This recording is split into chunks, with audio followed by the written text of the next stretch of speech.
what if you have found something that if you actually really immerse yourself in it and you become really good at it, it opens up a whole new path for you.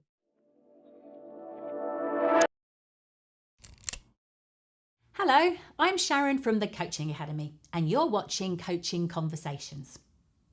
Today we'll be talking to CEO of the Coaching Academy, Bev James. And during this insightful interview, Bev will share her own inspiring story, from starting as a student with the Coaching Academy to becoming the CEO here.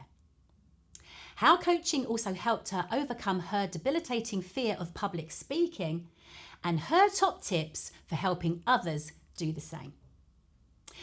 Bev will also share why there has never been a better time to become a coach and those first vital steps that you need to take to set up your coaching business.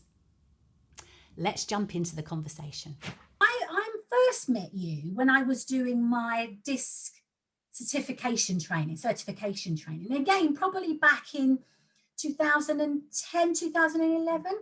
But your journey started with the Coaching Academy, before that, didn't it? So you began as a delegate back in 2005. And then in 2008, you became the MD of the Coaching Academy. How did that happen?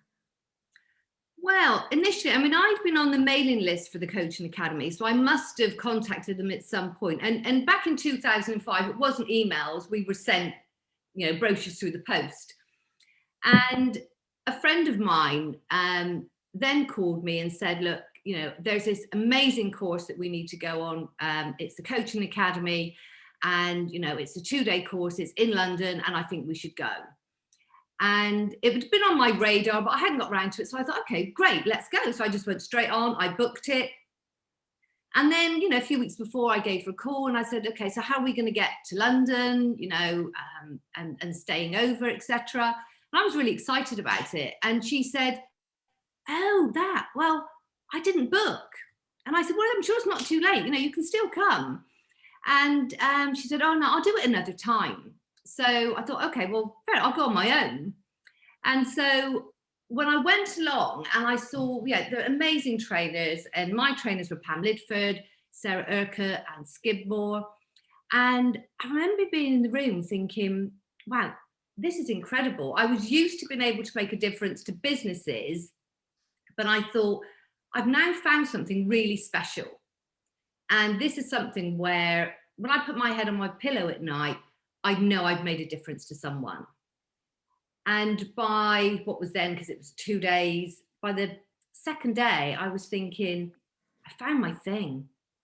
And then you almost get this sense of nervous excitement because, what if you have found something that if you actually really immerse yourself in it and you become really good at it, it opens up a whole new path for you. And at the time, I was doing some training in the roles that I had, but I was a very, very nervous public speaker, almost debilitating. And when the room was empty and everybody had gone out and they're having lunch, I went back in, and my goal was to be a trainer for the Coaching Academy. So I stood on the stage and I was looking at all of these empty chairs, thinking, set myself a goal, one day I will be here and I will be a trainer for the Coaching Academy. And even in front of an empty room, my stomach went to spin cycle 10, my knees were jumping up and down. I think this is ridiculous. There's not even anybody here. But I'd set my intention. And so I did enroll as a student at the Coaching Academy. I enrolled for 2 diplomas. I then called Chris Robertson, who's our operations director. And I said, look, do you ever need anyone to help out? I'll come in, make tea, put brochures on the seats. And he said, no, we're fine. We've got people for that. And then by chance, somebody let the Coaching Academy down almost the last minute, and it was in Bristol. So he rang me and he said, that offer you made the other day, are you still up for that? I said, yeah, of course. So I carried on doing that for quite a while. And for me, it was great because I was learning my trade. I was going along at the time, I didn't want to be paid. I just wanted to be in that environment. And I think, putting yourself in the right environment to succeed is very important. And I then set up my coaching business fairly quickly. I had a room to start with, which was in a multi-therapy centre. You know, they might have a hypnotherapist and a counsellor there. And I just loved every second of coaching. And then from being at the front of the room, being quite nervous, I then eventually, and we've only got so much time to tell this, but I then eventually did get my goal of becoming a trainer for the Coaching Academy. And then in 2008, the Coaching Academy was changing hands, and I had the opportunity to become the managing director. And at the time, the Coaching Academy was majority owned by a venture capital company. But a few years ago, we bought them out. So, yeah. So we liked it so much, we bought the company. I mean, you know, you make it sound like it was just one of those things, but I know there's always, you know, you're driven, you were determined, you set your intention, as you said, sort of within that. There's a couple of things that sort of have popped up as a result. It is such an inspiring story, and I know you've shortened it, you know, for the sake of for us sharing. But there's a couple of things there. First of all, I'd love to know what happened to your friend. Oh my goodness, that's such a good question. Well, we actually went out for dinner, you know, and it probably was about 18 months after, because, you know, like I said, I moved pretty quickly once I'd started. And she was in a job that she hated. And we were talking in, you know, like you do, I was sharing my excitement, and she was having problems with the manager. I said, oh, well, it's all right for you, isn't it? You know, you don't have a boss because you're now your own boss, and, you know, you don't have to put up with what I have to put up with every day. And I said, but I went on the course that you recommended. So, you know, Tony Robbins has a saying, it's in your moments of decision that your destiny is shaped. And even not making a decision is a decision. So I think, you know, there's probably a lesson in that somewhere, is to, if something is important, take it. Opportunities don't always come a second time. No, it's so true. And there's a lot what you said was resonating with me. And I'm sure to many people who are sitting here today, sort of, you know, just knowing you'd found your thing, you know. But something that you did when you were talking about it, you sort of went like that. Now, I know that your favourite statue, if anybody knows it, go and look it up, is the Fearless Girl. And I remember seeing that when I was having a photograph done. And I remember seeing you having a photograph with it as well, which is when I discovered it was your favourite statue. So it got me sort of thinking when you said that on a couple of things. So first of all, I'd ask you what attracts you to that particular statue.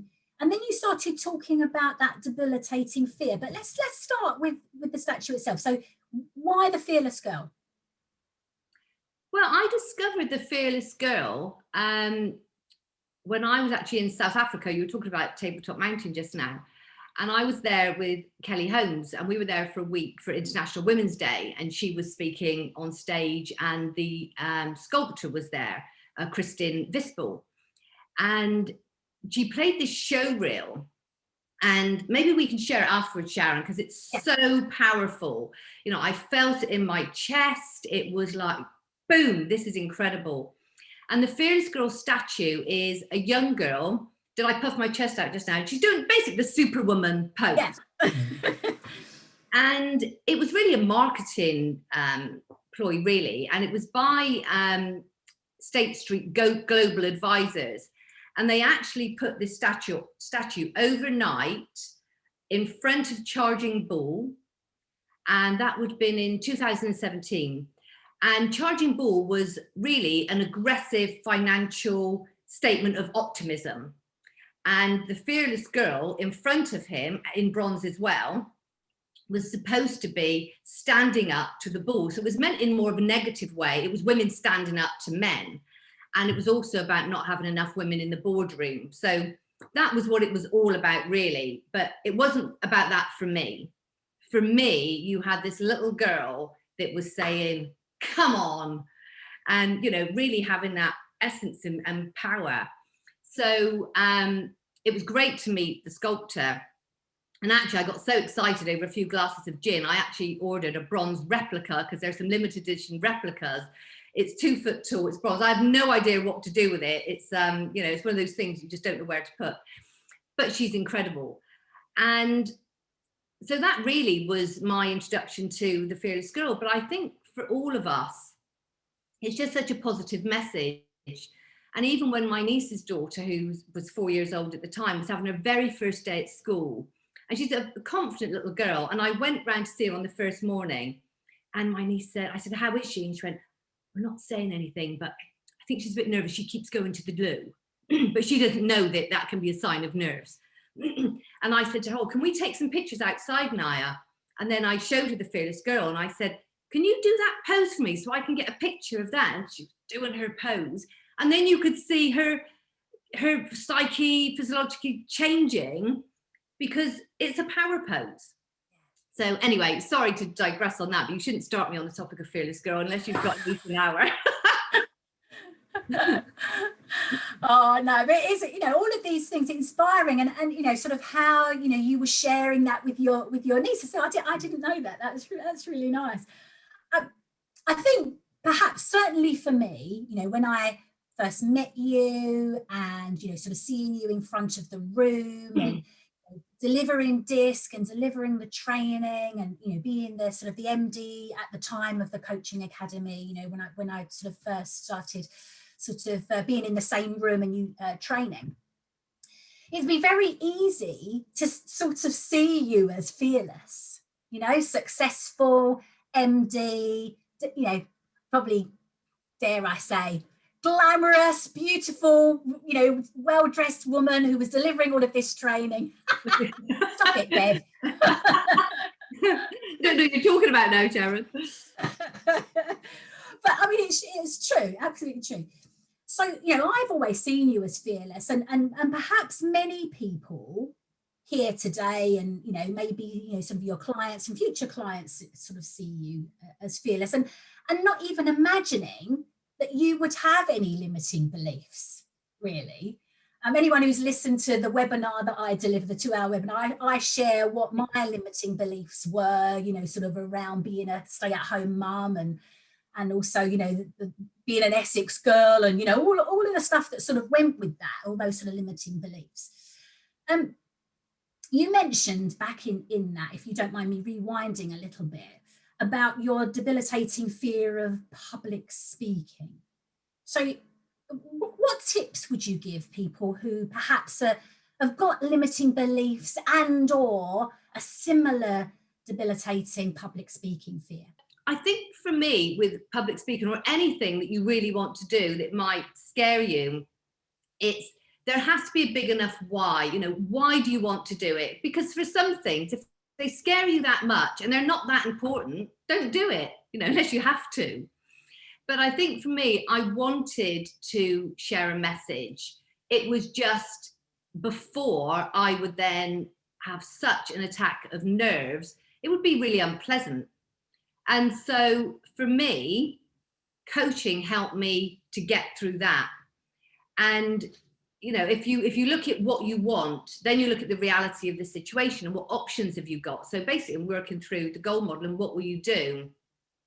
So for me, it was putting myself in that environment. So going along to trainings and helping out. Now, it might not be even coaching academy trainings, it might be other trainings. Putting yourself in the right environment is important. And then for me, I was just looking through all my options, and music I find very powerful. So even on the way to a training, and my song at the time was Elvis Presley, a little less conversation, a little more action, please, full blast.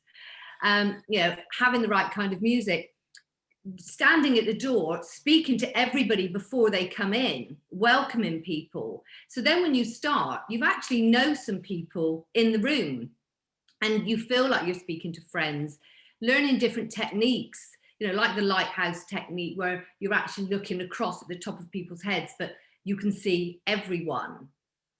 But I think the key thing really is to know why you're doing it, and also train for something. You know, if there's something you really want to do, get some help, get some training. If an opportunity lands in your lap immediately, Are you ready for it? And John Martin, the MD of the Coaching Academy, we've worked together in three different businesses over about 20 years. And I remember one day when we were in the same company, I was going off to do some training. I was in Birmingham, and I just had this terrible attack of nerves. And then I thought, gosh, who can I call? So I rang John, and I said, John, I'm just about to do this training. I said, I'm just feeling so nervous. I said, can you give me a pep talk? And he was like, you'll be brilliant. You're going to be great. So I get this pep talk from John, hang up and do my thing. So basically, if anybody is delivering any training and they're feeling nervous, just ring John Martin and that'll be fine. We'll just give his number out at the end of this Zoom and just give him a call. But I think as well, it's scaling it. You know, don't start off with a room of 100 people. Start small. But in my experience, the feelings are the same whether there were 20 people, 100 people, or 1,000 people. So, and I think it's reframing it, whereas I think those feelings that you can say are nerves can be reframed to be, actually, I'm ready. So, yeah. I love that. Lots more tips at the time, maybe. No, I absolutely love that. And one of the books that changed my life sort of around that was Feel the Fear and Do It Anyway. You know, so there's certain things along the way, isn't there, that sort of are markers in your life for that, which is incredible. So probably then now, fast forward to where you are now, and, you know, founder of Bev James Management and CEO now of the Coaching Academy. I am going to ask you this question. What scares you today? I'm going to go back a bit, if that's okay. I am going to answer that question because I think, you know, I don't want people to think that, you know, you have to just charge on and through any situation. Because when I first started out as a coach, I had this silent dream that I would be well known as a coach, that I would be maybe on Points West, I would be on the local radio Bristol. I wanted all those things, but I didn't actually prepare for them. I didn't train for them. I didn't do anything about it. I just had that dream that I would be basically your local famous life coach.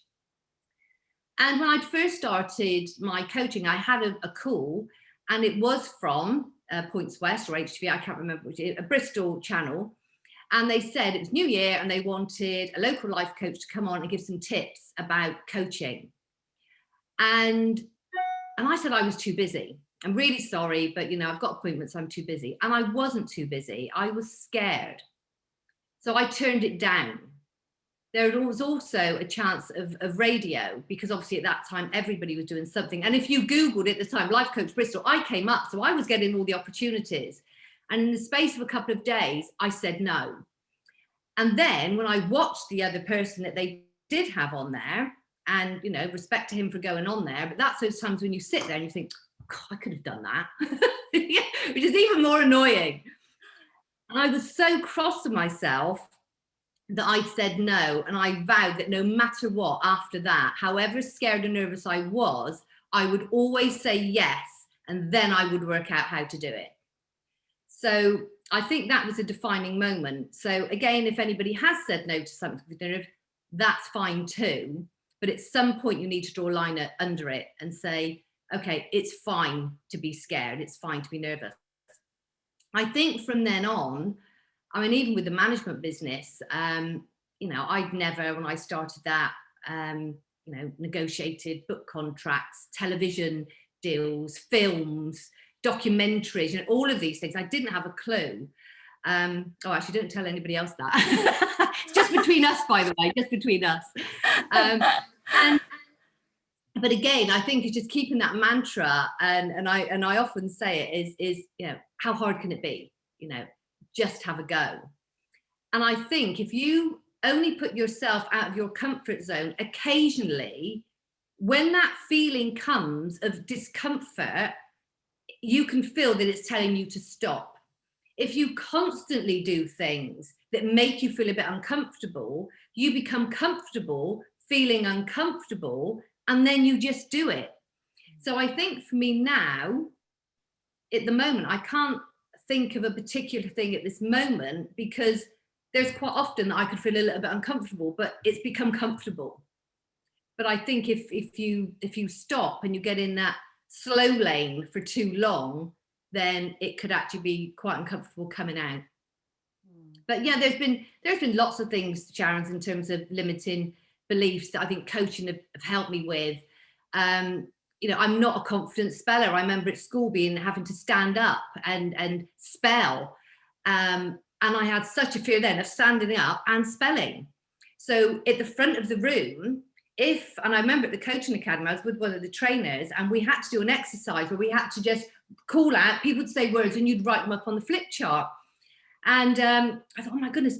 And she said, oh, Bev, can you get the flip chart? And I had this panic thinking, no, because what if if I'm doing it, it's fine. I'll just choose the word that I can spell and that's fine. But what if someone calls it out and I don't know how to do it? I can't spell it. So again, you know, it was a confidence thing. And at the time I just said, oh no, you do it. I didn't do it. But I think there's lots of things, but you can work around them, you can work through them. But the point is, just don't hide from it. You know, and again, for scribing now, even in the office, I will always say, anybody want to scribe, somebody will stand up. I still don't do it. It's still with me. Again, if you said a word and I was to write it here, I'd be fine. If you tell me to write on a flip chart, I don't. That's my thing, chink in the armor. So I think, again, we've all got it. And I have had the privilege of coaching and working some really well-known people that you see on the TV every day. And I've never met anyone that doesn't have a thing, or it comes up at some point. We all have it. So I think it's accepting it, dealing with it, and train as much as you can to prepare for the thing that you want to do. And again, the Coaching Academy CPD days are brilliant for that. And the more you can work on things, the easier it will be when you actually get that opportunity. Oh gosh, absolutely, for sure. I totally would. Well, that resonates with me. You know, I've shared with you, as you know, all of the sort of limiting beliefs because of what somebody said to me a very long time ago around, because of the way that you speak, so it does. So now I own it, and I do. And I coach people to step into that, you call it a sort of a chink, step into the chink and own it, because if you own it, then actually people can't use it against you. It's that personal power, when you grab hold of it and own it and step into it. Yeah, absolutely. And, I remember in the early days when I went out of Bristol to a meeting in London, there were, 20 people around a meeting table. It was a senior management meeting. And when I spoke, someone made fun of my accent. And I'd never even considered, that because I'd been in Bristol, why, I'm not speaking any different from anybody else, am I? And I was. And that was then different was seen as something to make fun of. So again, I think, okay, well, if I'm a trainer, I'll stand up. Somebody will make fun of me because the way I speak. I'll have to write on the flip chart. I won't be able to spell. but I chose to go down that path, and being in the front of the room is one of the best things I've ever done. But there are so many things, and when you aim for something you want, there can be roadblocks along the way. You might have to take detours. But this is where, when you're a coach yourself, or you're coached by one of your peers, or you hire a coach, that's where coaching comes in. So I think very often now when something happens, I automatically self-coach. And I can get myself out of a situation which might previously, if I hadn't done that training, sent me to park up in a nice cozy parking space instead of staying on that road. Anyway, I feel like I'm stripped bare now. I've shown you all my limiting beliefs. That's it now. We're all gonna see you in that way. No, fantastic. But it's about being real, isn't it? And I know that's really important to you, that people, that you keep it real, and that's what I've always admired about you, Bev. It's not about pretending to be anybody else. You are Bev James, and it's not about putting on airs and graces for anyone, and that's what I've really loved about working with you as well. Thank you, Sharon. That sort of honesty and integrity, which is one of my driving values. If you don't mind, just to move on a little bit, I'd like to talk a little bit about your book. A couple of people have put in the chat about books and best-selling books and things. So let's talk about your book. You have a best-selling book, Do It or Ditch It. Did you always know you were going to write a book? I always wanted to write a book. And I think this is because, as I said earlier, being a child, loving books so much, I really wanted to write a book. And again, this came from coaching. I set up with James Kahn, who used to be on Dragon's Den. It was an Entrepreneurs Academy years ago. And James knew about the Coaching Academy, and we decided to partner on something. And we had a whole host of speakers that were amazing. And they all had books. And, they'd all be at the front of the room, they'd speak, and then they'd hold their book up. And I thought, I want a book. And it wasn't until I was speaking with a friend, and for years, again, it was a different friend, but, we'd go out and he'd say, I've got this great idea for a business. And he'd be talking about it. And it was still the same idea. And again, I would say, look, I'll help you with it. And he bought domain names. And then one day I said, look, it's great. And I love talking about the business. And we've been doing it for years now. But at one point, I think you need to make the decision, either do it or ditch it. But it needs to go either way. And anyway, he thought about it. And then he came back and went, do you know what? I think I just like talking about it. I said, that's fine. I'll still talk about it with you. But if as a business mentor as well, as a coach, if you tell me something, I assume that you want to move forward. But when I said that, I thought that is the title for the book. And what I want the book to be is when somebody closes the book, they know, okay, am I going to do this or am I going to ditch it? How to turn ideas into action, make decisions that count. So, I was really lucky at the time. It's the book was done by Ebury, which is Penguin. And within 5 weeks, it was a Sunday Times bestseller. And at the time when I got the email, I didn't really know that was a big deal. I thought, oh, that's nice. I didn't even tell my family. I just thought, okay, that's nice. And now, as a book agent, we're always, is it a Sunday Times bestseller? Can we get up in the list? What can we do? But at the time, I just didn't have a clue, what that meant. But the book has actually sold more in lockdown than it has every year previous, which is incredible. So I think that's probably people perhaps wanting to make a change. But so did I think I'd write one? I wanted to. And I know I keep going back to coaching, but again, this is one of the things where you can get roadblocks. And I really had to pull on everything. I'm not a detailed person. I get distracted. So to actually write a book, and I had to do it in 3 months, was huge for me. And again, I just broke it down into steps. I looked at my options. I looked at how I could do it. I recorded some of it. I had it transcribed. And again, I just don't think that without coaching, that book would even exist. With that in mind, then, let's just talk a little bit more about Bev James management and the literary agency. You've shared right at the beginning, when we were talking about, what you enjoyed about lockdown, your love of books, etc. And Bev James management represents so many inspirational people, including the late, great Captain Tom Moore. Now I noticed over the holidays that Sir Tom Moore launched a book. But before you sort of tell us about that, how did you get to represent Sir Tom Moore? I mean, that is just, for me, mind-blowing, because I don't know about anybody else here today, but he has been one of the most inspirational role models for me and my family during this whole sort of lockdown, really. So how did that happen? How did you become his representative? I mean, I always refer to these amazing people as my stable of superheroes. And, I'm not going to call out individuals because I think they're all amazing, but they all stepped up in COVID. I mean, you saw what Joe did. Owen was doing an amazing project with the Prince's Trust. Holly for businesses, Ed Jackson raising money. They were all doing something incredible. And I remember sat watching TV, as everybody else probably was, seeing Captain Tom. And I said to Dave, my husband, I said, wow, that is the ultimate superhero. And wouldn't it be great to have his life story in a book? It'd be wonderful to have him, in the stable. And at the time, there's he probably will be then. And then it was about a week, 2 weeks later, it happened quite quickly.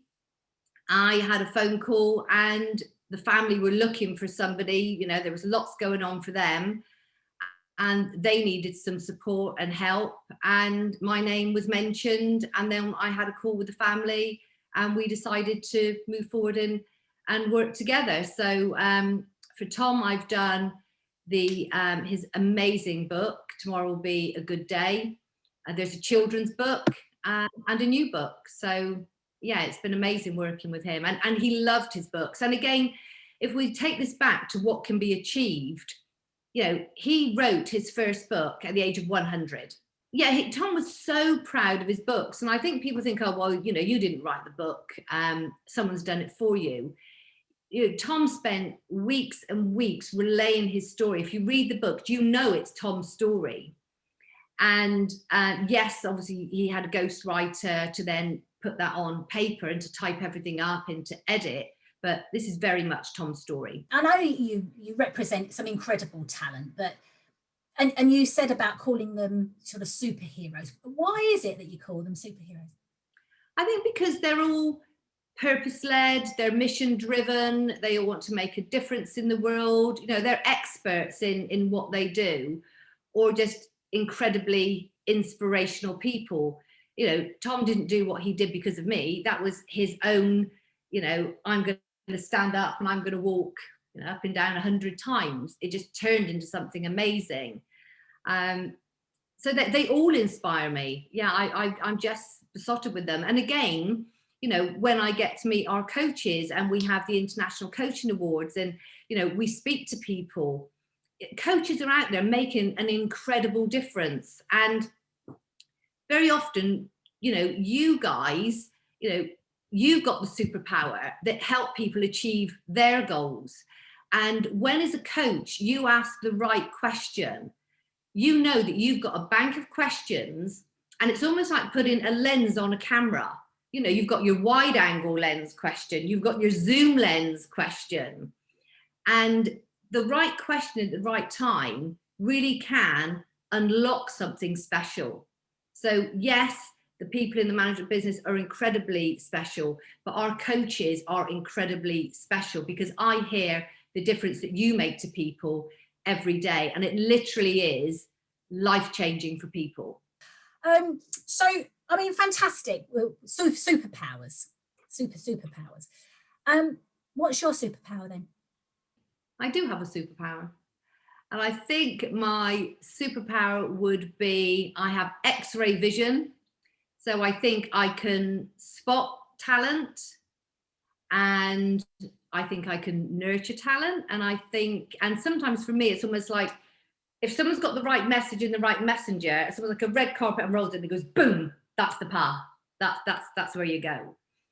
However, I think my ultimate superpower is being a coach, is being able to take the lenses off. It's being able to ask the right question. When I was director of mentoring for the government scheme Startup Loans, which was, you know, a huge opportunity and a great role in, as much as it was, you know, really rewarding to do. I actually also went to Buckingham Palace twice. I went to Downing Street, so that was all quite exciting to see behind the scenes. And I was asked to be part of that and be director of mentoring because of my business skills. The reason I stayed in that position for 4 years until I chose to step down was because out of a whole board of people, I was the one with this whole bag of lenses asking different questions at the right time, making a difference. So I think, you know, being a mentor got me there, being a coach kept me there. So yeah, I'm sorry, guys, you are the ones with the superpower. Put your coaching capes on and go out and change the world, because it is being a coach, which is, I think, the ultimate superpower, especially if you then link it with things like NLP. And, you know, I trained in NLP and also DISC. You've got this sort of triangle of things, which I think then really is a superpower. What's your favourite coaching question?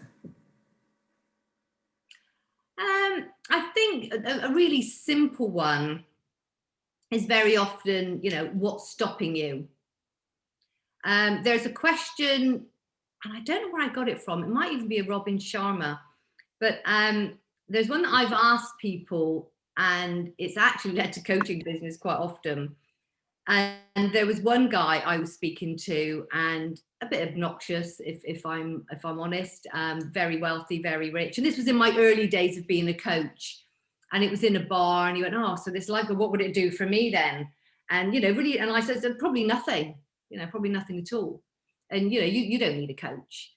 And he said, "What do they do?" And I said, "Well, very often it's asking questions." They were like, "What?" And I said, "Well, if who you are is what you have, and what you have is gone, who are you?" Well, I said, "If who you are is what you have," because he told me he had a Porsche, and he had a lovely, and he had all these amazing things. He didn't need me, of course not. If who you have is what you have, and what you have is gone, who are you? And his demeanor changed a bit. And then I had a call a few times. I went, "That question you asked me," he went, "really annoyed me." And I said, And he said, "I don't know." And again, sometimes people build their empire around their house, their status, the car they drive, the position at work, all of that. And if who you are is what you have is gone, who are you? What are your core values? What is important to you? And I think through lockdown, we've also had to face this.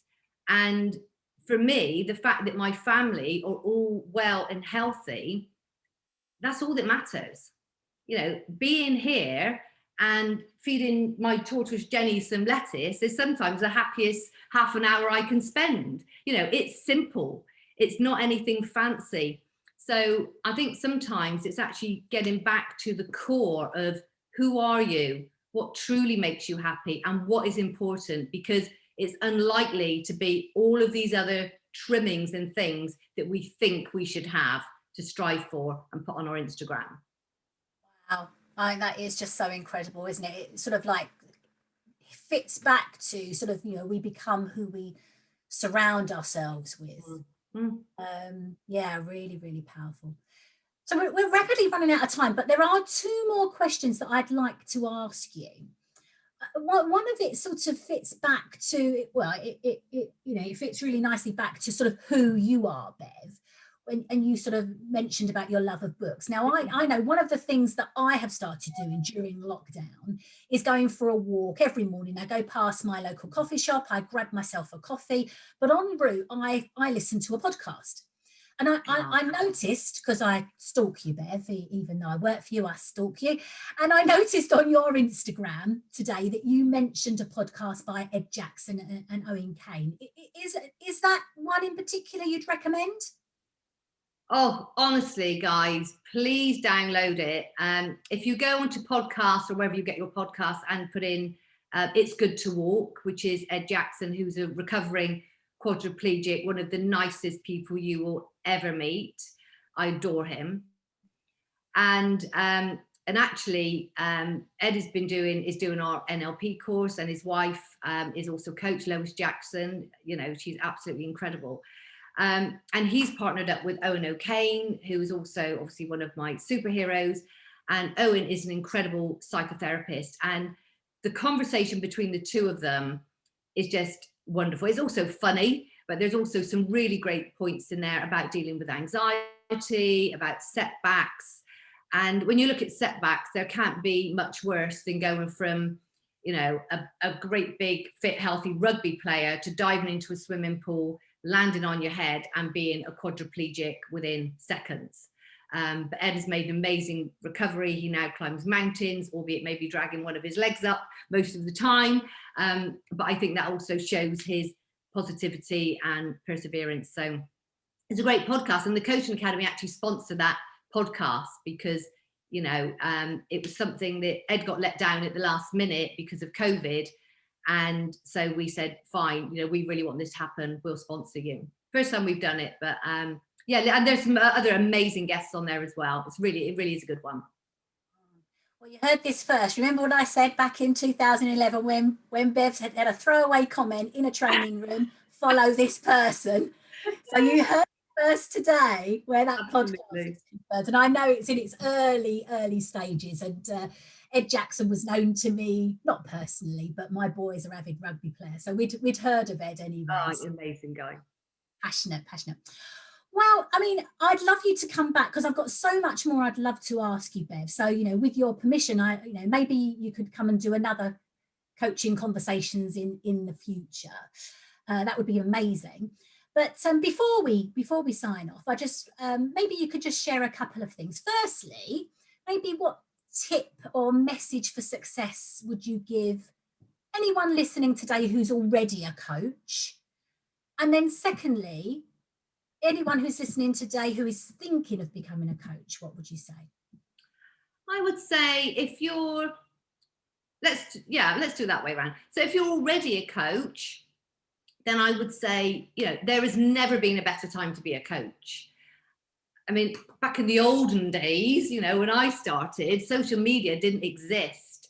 So, use social media, get yourself out there. And even when we do very often our coach in the spotlight, and we put these messages on Instagram, and I see the picture of someone, and then I'll contact Adrian and say, why haven't you put that person's Instagram link on there? This is a great opportunity. They're not on there. Oh, goodness me. So use these free tools that you've got, but also find your niche. And I'm going to say the opposite about that in a minute when I talk about the new coaches. But I think as a coach, you do need to find your niche. What makes you different? And again, maybe we can come back and speak on that separately, because it is a bigger topic, and I'm more than happy to share that with you. I think if you're a new coach, I would say coach as many as people as possible. And when you get quite good and you're still in training, I would charge people. If Jan Lonnan is listening to this now, she's going to say, don't say that, Bev, don't charge people. But what I think is good to do, because I found in the early days when I was just always doing it for free, some people didn't turn up or they weren't really committed, but I was raising money for a charity. And so I would say, look, at the moment, I'm not charging because I'm not qualified, but it'd be really lovely if you could give a donation, any amount you like, to the charity. It could be £10. And again, I think that gets people used to paying, because they might come a client afterwards. And also they tend to be a bit more committed, and you're less likely to get a last minute cancellation. For early coaches, I would say, don't panic about your niche. Enjoy coaching people, because sometimes your niche will find you. So if you're just starting out, don't panic. Get curious. You'll have your list of questions that you'll ask, but always just listen out for, is there a limiting belief in there? What is something that, because limiting beliefs dress themselves up as wonderful, elaborate excuses. And again, as coaches, we've heard them all before. So great coaches can unpick that. So don't just ask a question because you've had it written down. Ask, listen, and get curious. Get really curious about human behavior and interaction. And then for both people, whether you're a new coach or you're a trained coach, always upgrade your own skills constantly. And this is something that I still do today. So upgrade, your phone's upgrading all the time. Everything around us, technology is upgrading. Are you upgrading? Upgrade through CPD. And it might be Coaching Academy CPD days. It might be a book that you're reading. It could be a podcast that you listen to. Again, there's so many ways now to keep our skills up to date. And for me, even with my clients in the early days, when I was more of a mentor, perhaps in their eyes, little did they know that behind that, I was just asking lots of coaching questions. It's just constantly just having that presence of mind. And one more thing, sorry, I interrupted my own thought. It's just a question I get asked a lot, is the difference between coaching and mentoring, and should you choose between the two? I think people that ask that question are completely missing the point. Being a mentor and then linking coaching skills to it makes you an even better mentor. And for me, with my clients, I felt that I needed to keep a step up and, learning more. But actually, being an even better coach is going to always put you in the right place. So I think, be a coach, be a great coach. If some of you already mentors or you're doing something slightly different, fine, hook it on. But just know which hat you're wearing at the time. Don't blend the two at the same time. So remember to like, comment and subscribe to this channel for more content like this. And if you're interested in finding out more about becoming a life coach, you can attend one of our free Introduction to Life Coaching webinars, where you can learn more about what coaching is and what it's like to train with us, and those first important foundation stones in building the career and work-life balance that you've been looking for. A link to that is in the description below.